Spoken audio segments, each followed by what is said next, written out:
नमस्कार, आप सुन रहे हैं रेडियो सेंट्रल न्यूज। मैं हूं बबली भाटिया। अब खबरें विस्तार से। देश में पिछले 24 घंटे के दौरान कोरोना वायरस के 9,000 से अधिक मामले सामने आने से संक्रमितों की कुल संख्या 2,16,919 पर पहुंच गई है। केंद्रीय स्वास्थ्य एवं परिवार कल्याण मंत्रालय की ओर से जारी आंकड़ों के मुताबिक पिछले 24 घंटों के दौरान 9,304 नए मामलों के साथ संक्रमितों की संख्या बढ़कर 2,16,919 हो गई। इस दौरान 260 और लोगों की मृत्यु के बाद कुल मृतकों की संख्या 6,075 हो गई है। देश में इस समय कोरोना के 1,06,737 सक्रिय मामले हैं, जबकि 1,04,107 लोग इस महामारी से निजात पाने में कामयाब हुए हैं। महाराष्ट्र इस महामारी से देश में सबसे अधिक प्रभावित हुआ है। राज्य में पिछले 24 घंटों में 2,560 नए मामले सामने आए हैं और 122 लोगों की मौत हुई है, जिसके साथ ही राज्य में इससे प्रभावित होने वाले लोगों की कुल संख्या बढ़कर 74,860 तथा इस जानलेवा विषाणु से मरने वालों की संख्या 2,587 हो गई है। इस दौरान राज्य में 996 लोग रोग मुक्त हुए हैं, जिससे स्वस्थ होने वाले लोगों की कुल संख्या 32,329 हो गई।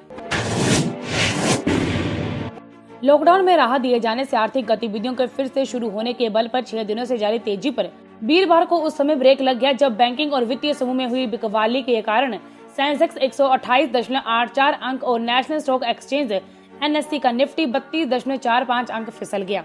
BSE का सेंसेक्स 128.84 अंक की गिरावट लेकर 33,980.70 अंक पर और NSE का निफ्टी 32.45 अंक गिरकर 10,029.10 अंक रहा।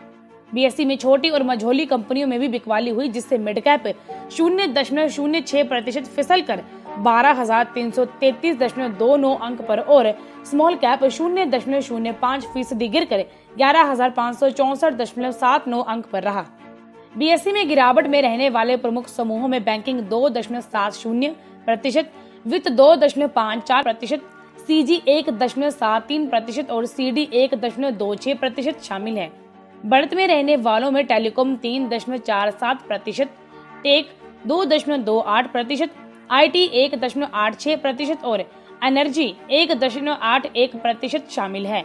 BSE में कुल 2,608 कंपनियों में कारोबार हुआ, जिसमें से 1,295 बढ़त में और 1,157 गिरावट में रहा, जबकि 156 में कोई बदलाव नहीं हुआ।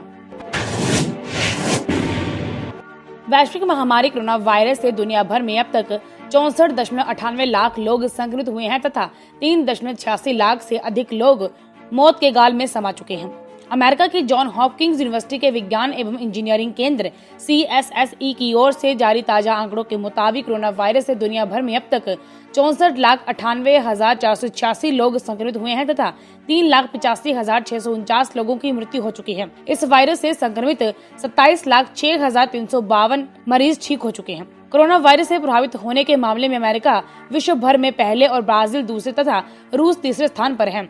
दूसरी तरफ इस महामारी से हुई मौतों के आंकड़े के हिसाब से अमेरिका पहले, ब्रिटेन दूसरे और इटली तीसरे क्रम पर है। विश्व की महाशक्ति माने जाने वाले अमेरिका में कोरोना महामारी से अब तक 18,51,520 लोग संक्रमित हो चुके हैं तथा 1,07,175 लोगों की मौत हो चुकी है। ब्राजील में अब तक 5,84,016 लोग इसकी चपेट में आ चुके हैं और 32,548 लोगों की मौत हो चुकी है। रूस में भी कोविड-19 का प्रकोप बढ़ता ही जा रहा है और यहाँ इसके संक्रमण से अब तक 4,32,277 लोग प्रभावित हुए हैं तथा 5,215 लोगों ने जान गंवाई है। ब्रिटेन में भी इस संक्रमण के कारण हालात लगातार खराब होते जा रहे हैं। यहाँ अब तक इस महामारी से 2,79,856 लोग संक्रमित हुए हैं तथा 39,728 लोगों की मौत हो चुकी है।